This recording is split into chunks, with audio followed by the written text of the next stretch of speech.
I'm Marion Fox. This is our 38th lesson in the study of the biblical flood. We are studying my book, the second edition of my book, The Biblical Flood. And it hasn't yet been printed, but I'm still writing it. So we're trying to deal with it. Hopefully this will be edifying to you.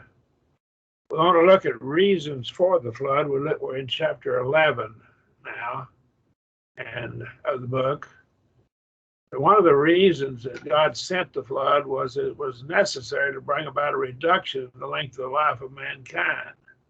Well, why would God want to do that? Well, one understands that man tends to become more wicked if punishment for sins is not speedily executed. This is what we learn in Ecclesiastes 8:11. A sentence against an evil work is not executed speedily. Therefore, the heart of the sons of men is fully set in them to do evil. I want you to notice here, the word heart is singular here, and the men is plural. This is the one attitude. This is an attitude of mind. The attitude of mind that a person is fully set to do evil because they're not punished quickly or more speedily. The evil work is executed, a sentence against it, the less people want to do it. They see people getting by with it for a long time. So people living to be nearly 1,000 years old would not see the punishment for their sins. So God also intended that the salvation of Noah by water. Now, Noah was saved by water. Well, you might say, how did that happen? Well, the water caused the ark to float and raised him above the destruction. And the other people that were on the earth that weren't in the ark were destroyed by the water. The same water that destroyed them saved Noah. But God intended for the salvation of Noah by water that it should serve as a type of the salvation of the Christian. Now, if we look at verse 21, we can see this. We won't get into it in great detail, but we have types and antitypes. A type was something that God designed to represent something in the future. The future thing that it represents is called the antitype. So let's read beginning in with 1 Peter 3, starting in verse 18. Because Christ also served for the sins once, the righteous for the unrighteous, that it might bring us to God, being put to death in the flesh, but made alive in the spirit, in which also he went and preached unto the spirits in prison that aforetime were disobedient. Now, he preached to them when they were disobedient. He preached in the past, when the long-suffering of God waited days. No, it tells us when he preached. He preached to them when the long-suffering of God waited in the days of Noah. Jesus preached to those people who were in prison at the time Peter wrote, verse 19. They were in the Hadean realm in Tartarus. And so he preached when God's long-suffering waited in the days of Noah. So here we see Jesus preaching, and it's obviously he's preaching through Noah, and we'll develop that point. While the ark was preparing, that's when this happened, wherein few that his 8 souls were saved through water. Now watch the next verse. You get to 1 Peter 3:21, which after a like figure also doth now save us. The destruction of the disobedient serves as a warning to those who would disobey God. We see this in Romans 15:4. Whatsoever things were written aforetime were written for our learning, that through patience to comfort the scriptures we might have hope. We see this also in 1 Corinthians 10:6 and verse 11. But if we look at 1 Peter 3:21, it says, the like figure whereunto baptism doth also now save us, not the putting away the filth of the flesh, but the interrogation of a good conscience toward God. So right here we see that, and he says the like figure, it's the Greek word antitupon, or antitype. So what right now we understand from 1 Peter 3, verse 18 through 21, that the salvation of Noah by water was a type of the antitype, the salvation by baptism, by obedience to baptism. Now, these things in the Old Testament served as a lesson to us in in 1 Corinthians 10:6 and 10:11 as well as Romans 15:4. Now, then the next question we get is, where did Cain get his wife? And this somewhat relates to the flood, but people like to ask that question. Genesis 3:20 tells us something here. It tells us that Eve was the mother of all living. And the man called his wife's name Eve because she was the mother of all living. Now, she was the mother of everybody living at that time. And yet, if this occurs, if she was called Eve before she had children, this would be a prophecy. Eve is the mother of all people, except herself and Adam, of course. But everybody else, she's their mother, which means that Cain's wife was a descendant of his mother, which would mean that she had to be the mother of Cain's wife or the grandmother of Cain's wife. But Cain's wife came through Eve. So Cain's wife then was either his sister or possibly a niece. Now, we'll deal with that in just a moment. You say that has to have incest. Well, atheism has to have incest too, because if you start with two people, they've got to have incest to produce the other offspring. Now, the problem with incest is that what makes it bad is that it's genetics. We have genetic deformities or imperfections. We have genetics in the code, DNA, genes that are defective. And so what happens is these defective genes then come out if we have inbreeding. Now, as my model of the flood, an antediluvian man living nearly 1,000 years would not have been mutated. We'll get to this later as we develop it even more fully, but we will develop it later in our study. Now, Cain killed his brother before the birth of Seth. This is Genesis 4, verses 25 through 26. Adam knew his wife again. She bare a son, called his name Seth. Or said she, that is Eve, said this, God hath appointed me another seed instead of Abel, for Cain slew him. She knew Abel was righteous, but he was killed, and she thought there'll be another seed. I think Eve misunderstood the prophecy of the seed line or the baseline promise, Genesis 3:15 and 16.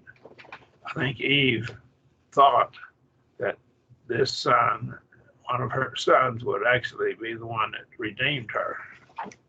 And she didn't understand that it would come thousands of years later to be Jesus on the cross. But nonetheless, it appears that that's what she thought at this point. When we see this, we have the racial distinctions. Where did Cain get his wife? He married a sister or a niece, and we didn't have mutations at that time. There were no mutations. We'll develop that more fully later. Where did the racial distinctions come from, such as different hair colors, different skin colors, different eye colors, and so forth? Some of these distinctions have been mutations, but others, I believe, were put there by God when he created mankind. He created mankind with a large number of genes, a wide diversity of genetic material. Now, if this is true, then what we have as man has gone in time, the amount of genetic diversity in each man is different, and it's a lower diversity. In other words, we're getting less diverse because what we do is we are getting inbreeding, and we are not picking up new genetic material. We're actually losing it as it's dropped out of our DNA. Now, we might take all of mankind together and get most of the genetic diversity that Adam and Eve had. But God created mankind with a large number of genes that provide him and the animals the ability to adapt to certain environments. there are 6 persons from which to draw the various racial characteristics, Shem, Ham, Japheth, and their wives. Now, this is Genesis 9, verses 18 and 19. We won't even list this, that you read it for yourself, because basically we have these 3 men and their wives. It would be 3 different women and 3 different men. Now we have adaptation. Now, adaptation is macroevolution. I believe in microevolution, but I don't believe in macroevolution. Microevolution means within the animals and man as well, we get adaptation. For instance, bears, some bears are black and some were white. And we had the genetic diversity in the bears to make polar bears. And those polar bears were able to survive because they had certain genes in their gene pool that helped them to survive in a very cold climate. And they could swim in the water quite well too. But microevolution occurs, I believe it does. I don't believe in me, but the man evolution occurs. That's macroevolution, and it's within the gene pool. And what we have is we could look at animals like foxes. There are desert foxes that have large ears, and they actually take their body to get rid of body heat through their ears. Now, they don't pant. Panting will lose moisture. But other foxes will pant to get rid of their body heat. And some of your foxes that live in the Arctic region are larger, and their hair is different, and they actually have small ears, because a big ear will freeze when it gets real, real cold. So again, we have this adaptation. It was in the genes. They didn't acquire it later. They had it in their genes whenever they went forth from the ark. And so this is accomplished probably mostly by recessive genes. Now we ask the next question here. How long did Noah work on the ark? Let's look at ark building.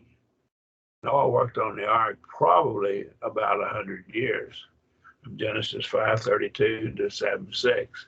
Noah was 500 years old, and Noah begat Shem, Ham, and Japheth. And Noah was 600 years old when the flood of waters upon the earth. So this was about 100 years between whenever his 3 sons were born and whenever he actually went on the ark. So he worked on the ark, it appears, about 100 years. It's possible that the ark became a center of attraction. It's built out here on dry land, and it's a big vessel designed to float, yet it's on dry land. They hadn't seen any rain prior to the flood. And so I would suspect that during the construction that Noah preached to the people during this time. And they came, and it was almost like a tourist attraction. And so he preached to them whenever they came to observe what that crazy old man was doing out there on dry land, building a boat, building a huge vessel to float. Let's read 1 Peter 3:18, because Christ also suffered for sins once, the righteous for the unrighteous, that it might bring us to God, being put to death in the flesh, but made alive in the spirit. Christ, that's Christ, in which he also went and preached unto the spirits in prison. Now, he preached to the spirits in prison. Some have him going into hell and preaching to people, or Hades, preaching to people. That's not what this is talking about. Read on, verse 20. That aforetime were disobedient. These spirits were disobedient. Now, the word disobedient means they wouldn't listen to the preaching. When you study the meaning of that word, when the long-suffering of God waited in the days of Noah. So they were disobedient when God was waiting in the days of Noah while the ark was preparing, wherein few, that is 8 souls, were saved through water. These were unpersuaded or disobedient when Noah was there, and so while the ark was being prepared. So Noah was preaching to them when the ark was being prepared. Look carefully at 2 Peter 2:5. Spare not the ancient world, but preserve Noah with 7 others, a preacher of righteousness. He's a preacher of righteousness.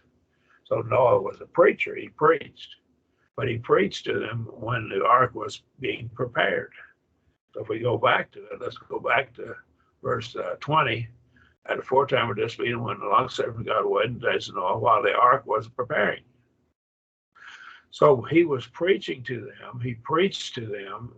Jesus preached to them through Noah. And they're in prison at the time Peter wrote, but he preached when they were disobedient or not persuaded by the preaching of Noah. And so while the ark was preparing, so there were few souls saved, and spared not the ancient world, but observed Noah with 7 others, a preacher of righteousness. So we see now how Jesus preached to them. He preached through Noah. So by giving Noah the ability to be a prophet, Noah preached to the people. And he preached while the ark was being prepared. So obviously, they came to view the ark. That's pretty evident to me that that's what happened. This may be one reason God used the ark, because it probably became a tourist attraction. And I could see those people, those wicked people saying, look at that crazy old man out there building that big boat out on dry land. How ridiculous is that? And he works on it for like 100 years. And so that gives virtually everybody time to hear the preaching of Noah.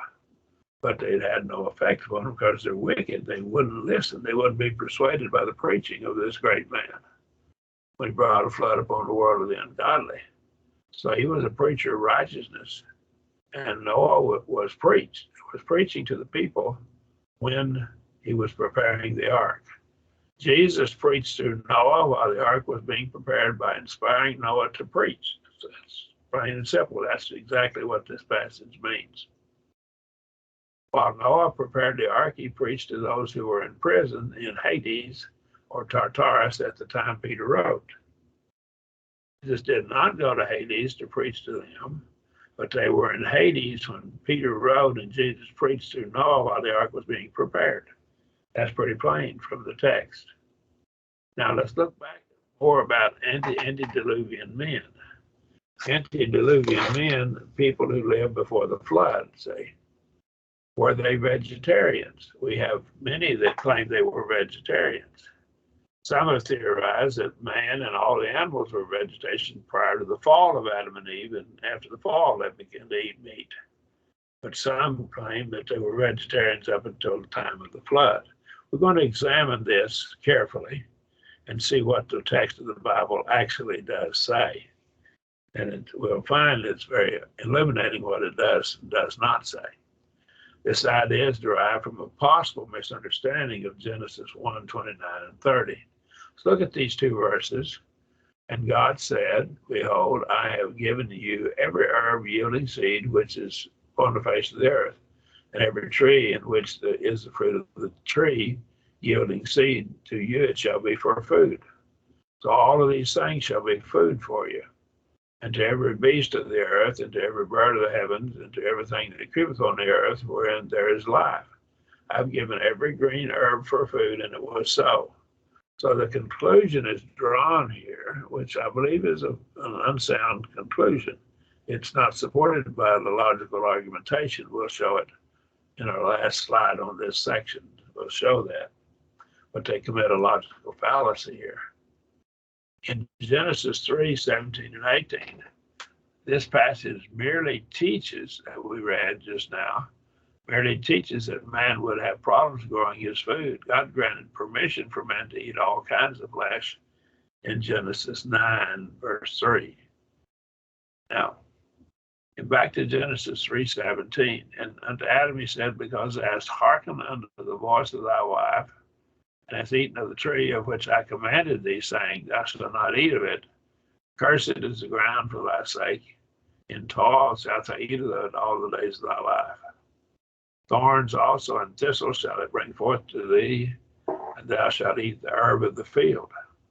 Now, what we're seeing here is this passage does speak of them eating herbs, and it does not explicitly tell us that they ate anything but herbs. But I don't know that we can draw a conclusion from that. He goes on and talks about, in the sweat of thy face shalt thou eat bread, that thou return of the ground, for out of the wast thou taken, for dust thou art, and to dust shalt thou return. You're going to go back and become dust again after you die. So you're going to die now. That's a warning. Back to Genesis 9:3. Every moving thing that liveth shall be food for you. As a green herb have I given you all. So now, after the flood, he tells them they can eat meat. Explicitly tells them. Now, what we read when we go back to this other passages, it's speaking of eating the vegetables or things in the field, or things that grow, fruit and so forth.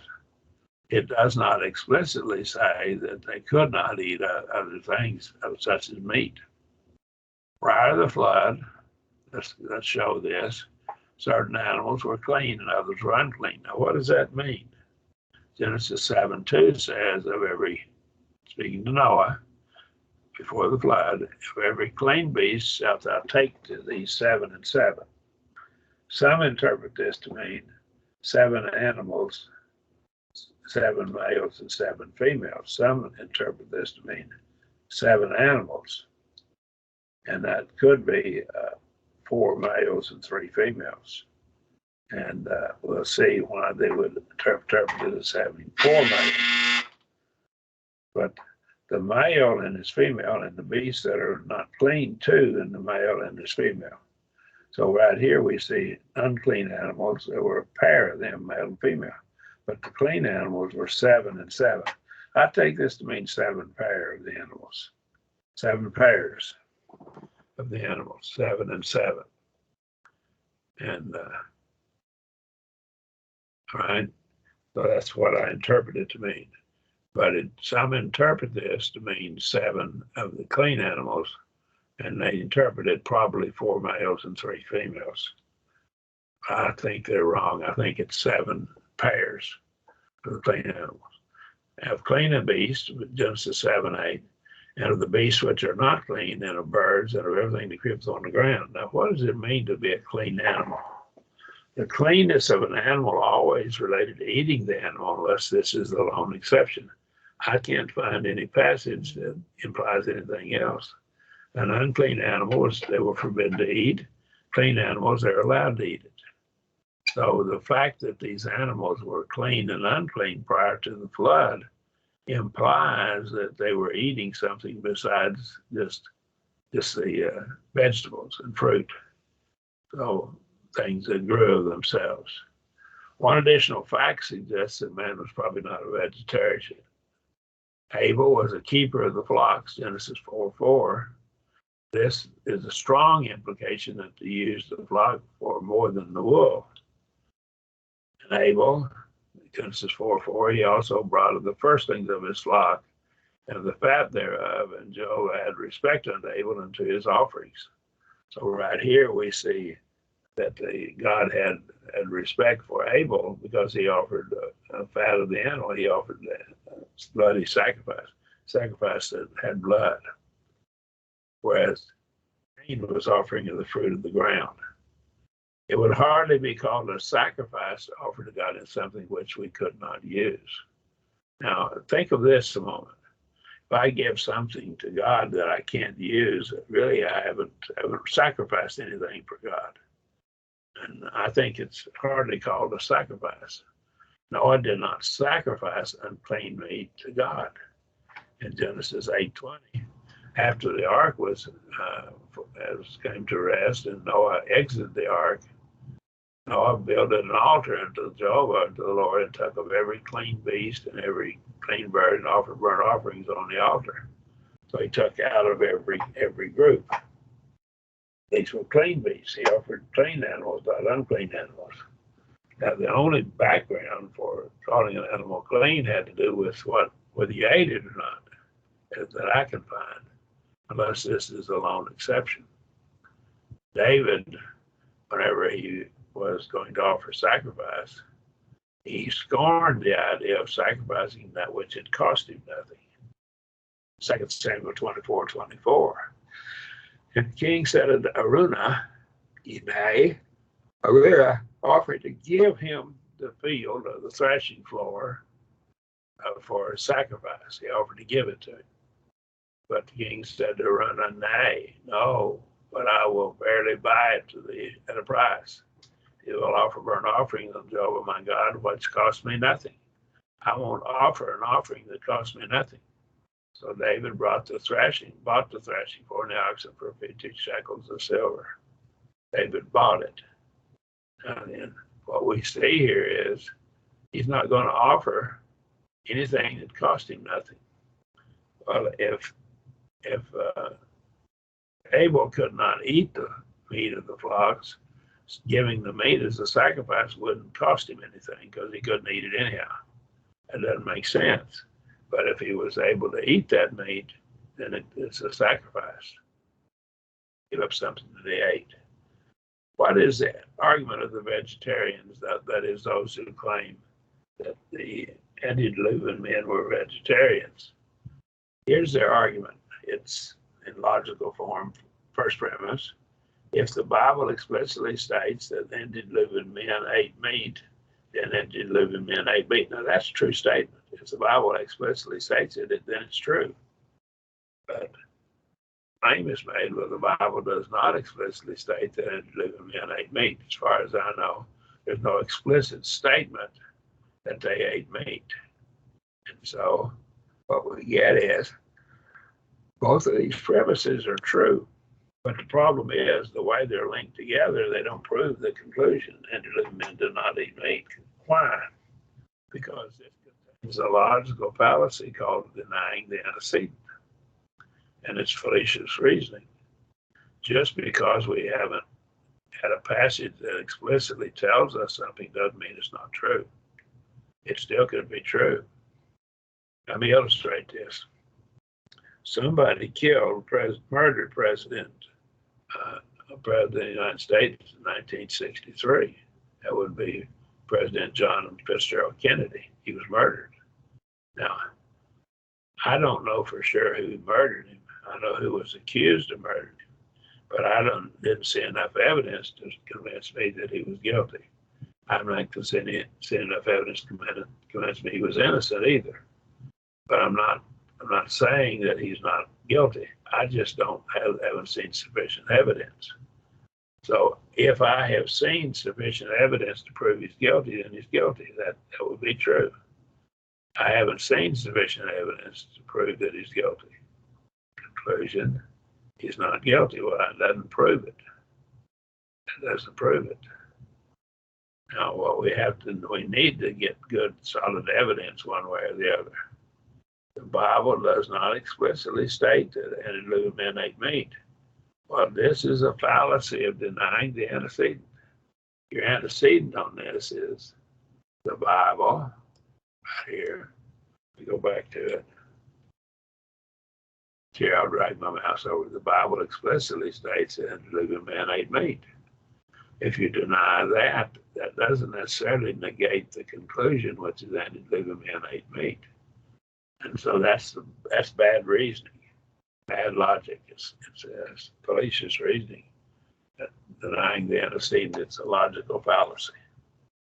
Now, so what we're saying is the argument being made by certain people, and these are people that believe in God, but they're using bad reasoning whenever they say, well, we can't find a verse that explicitly says that antediluvian men would do this or that.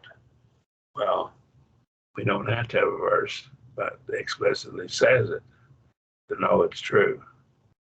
Now then, let's look at another question that has arisen. Wouldn't it require millions of years to account for over 4 billion persons on the earth? Well, the answer to that is absolutely not.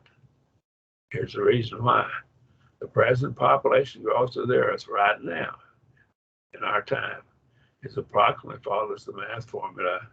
The time, that is the time for it to double, equals 50 log to the base e, an Amperian natural logarithm of 2. We take this where t is the approximate time for the population of Earth to double. But that would be the time it takes to double. The approximate time to quadruple would be to double twice, so multiply by 4 is t equals 50 log base E of 4. Again, that formula is a good formula. It's empirically derived from information that they have on the population growth of the earth at the present time. The approximate time to multiply by 500 will follow the equation T equals 50. Notice it's the same basic form. We have a 50 log base E, 50 log base E. This is 500. This is how much you want it to multiply by 500. When we put that in, see that it takes about 1,000 years. In about 1,000 years, the population of the earth would be the population of the present population. We could get it. So it'll only take about 1,000 years at our present growth rate to have about several billion people, and the number of people we have on the earth. Population of the earth is doubling every 35 years at the present rate of growth. That's an amazing thing. But it takes 35 years for the population to double. To get, every time it goes 35 years, it's going to double. Now, so again, it's not going to take very long. We could go 1,000 years and we could come up with the number of people we have on the earth. Now you say, well, why haven't we had that in the past? Well, disease epidemics and other things have caused this to shorten the lifespan of people. Next question. Animals that were on the ark. Did Noah gather all the animals into the ark? That's the question. Did he go round them up like a cowboy? God told Noah that the animals would come to him. Now, they may have entered in to this earth, been born. The animals could have come in. God sent the animals. We're going to see this. God told Noah the animals would come to him. Genesis 6:20, of the birds after their kind, and of the cattle after their kind, of every creeping thing of the ground after its kind, 2 of every sort shall come unto thee to keep them alive. So again, we have 2 of every sort will come to you. They're going to come to you. He's not saying that he had to go get them. And Noah went in, and his sons and his wife, and Genesis 7:7, his sons' wives with him into the ark because of the waters of the flood. Of clean beasts and of beasts that were not clean. Again, we have clean and unclean animals. Again, that implies that we could eat the clean but couldn't eat the unclean animals. That's what it meant later. And I see no reason to interpret it any other way. It gets back to another one of our points. Of clean beasts and beasts that are not clean, the birds, everything creeps on the ground. Creeping things would be stuff like reptiles. There went in 2 and 2 unto Noah into the ark, male and female, as God commanded Noah. So they went in together. They weren't brought in by Noah. They went in. God sent these animals into the ark. Genesis 7:13, we see it here. Genesis 7:13, skip down to a few verses. In the self-same day, Noah entered Noah and Shem and Ham and Japheth, the sons of Noah and Noah's wife, and the 3 wives of his sons with them, into the ark. They and every beast after its kind, all of the cattle after their kind, and every creeping thing that crept on the ground after its kind, every bird after their kind, every bird of every sort. So these things went into the ark. There's no evidence that he had to go round them up or go catch them. It just didn't happen. God sent them. Back to Genesis 7:15, they went in unto Noah into the ark, 2 and 2 of all flesh, wherein is the breath of life. They went in, and it does not imply that he went out and got them. And they that went in male and female of all flesh. So who went in? Those that went in were male and female. And so that's what happened. As God commanded him, and Jehovah shut him in. So God shut the door to the ark. Why? I'm assuming that it's possible that Noah would have been soft-hearted and let some of those wicked people who were trying to get in the ark. But the floodwaters overcame them and destroyed them. This implies, back to this, that God controlled them and caused them to migrate to the ark at the proper time. So we see then that certain animals then went in and they were very vigorous, and they survived, and God chose the ones that are going to survive. God controlled them and caused them to migrate to the ark. The animals that enter the ark are those that God chose to save. Certainly, he chose the animals best suited for the post-diluvian environment. Post-diluvian is after the flood. Ante is Latin ante for before, antediluvian, and before the flood. Now then, when they were on the ark, how did Noah take care of them? How did Noah feed all the animals during the year of the ark? God told Noah, and take of all food that is eaten and gathered unto thee, and shall be food for thee and for them. Now, in the context, the word them refers to the animals that went in the ark with him. This would have provided food for the animals until plants had grown sufficiently to feed the animals. So he had a storehouse of food to feed these animals. And what we see here then, he was actually feeding the animals. Now, we don't find certain animals on the ark. For instance, animals like fish weren't in the ark. And so we conclude that there were no fish in the ark. There's no aquatic animals, no marine animals. And those animals stayed in the oceans. Now, does not say that food was just to be eaten while they were in the ark either, but it provided sustenance on the earth until the earth provided sustenance by natural means. So we would assume then that God provided for them until they're able to eat for themselves the crops that were growing after the flood. Plants were already growing before Noah left the ark, according to Genesis 8:11. Read with me, and the dove came to him at eventide, and lo, in her mouth an olive branch, olive leaf, plucked out. I always read that as olive branch because that's how people interpret it, but it's an olive leaf. So Noah knew that the waters were abated from off the earth. He knew that they were abated, had gone off the earth, because he had the olive leaves, the dove did. If the animals bred during the year of the flood, they might have multiplied sufficiently to provide food for the predators. Now, it's entirely possible that females of the animals went on the ark that had been impregnated or fertilized by one or more males that didn't go on the ark. So their genes are preserved along with the genes of the males that went on with them.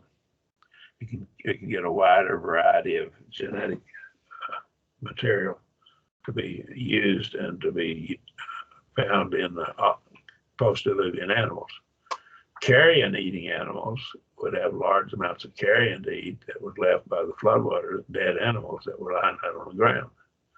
And of course, we've already set forth that there was ice at this time, and so this ice frozen these animals, kept them available, and they would have been in good shape even for predators to eat the frozen meat. As it was exposed and began to thaw out a bit, they could eat it. Since insects were probably not on the ark, I don't think they were on the ark. Their eggs of the animals, the insects would have hatched, and vast numbers of insects would have provided food for many of the animals. So many of them could have eaten insects as well. It's also possible that some of the animals hibernated during some of the period of the flood. A number of animals do hibernate, and they can do that. God could have put them in a hibernation state as well for some period of time to keep them docile. All the mechanics of how the animals were fed by Noah and his sons are not set forth in Genesis. They were provided by food that he took in the ark. Now, understand, I do cite a book that deals with this subject in this book. And if you look in the bibliography, you'll find it. And this book deals with the ark itself. I believe it's well written, and I highly recommend it. Meat that was frozen by the ice would have provided food for predators as well as scavengers. What type of kept the predators, someone would ask, from eating the other animals and humans during the flood? Well, God told Noah to make rooms in the ark. Now, what's a room? Genesis 6:14, which might have been nests or cages. That's what the footnote in the American Standard reads. Make thee an ark of gopher wood, rooms or nests shalt thou make in the ark, and shalt pitch it within and without with pitch. Everything's to be covered with pitch, which is bitumen, probably something like tar. The Hebrew word translated rooms in Genesis 6:14 is found 13 times in the Bible, and it's translated nest or nest, singular plural, in the other 12 times it is found. Now, it could easily be nest here, and so each animal had a nest or a cage or a room in which it went. That's pretty plain. And so these animals then would be fed. Seems evident that this refers to cages into which the animals entered and stayed during the flood. Since God sent the animals in the ark, he also sent them into the cages. And so these animals then would be sent by God into the cages. Noah didn't have to deal with dangerous animals as he set them forth. That's our lesson for tonight. And we would ask, do you have any questions?